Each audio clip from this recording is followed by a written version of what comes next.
Hello everyone, Alice Fine Chapenda. Today I'd like to recommend our ES detacher. The magnetic force is 8,500 and 10,000. The function is remove the magnetic for EAS tag. Now I will show you how to use it. This is EAS AM hard tag.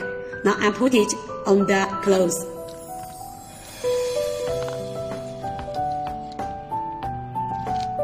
And you can see it's very tight, the tag cannot take off from the clothes. And then we use the EAS tag on the detacher. And you can see it's very easy to remove the pin. For this detacher, it is very suitable for various of EAS head tag. If you are interested in, please feel free to talk with us. See you next time. Bye.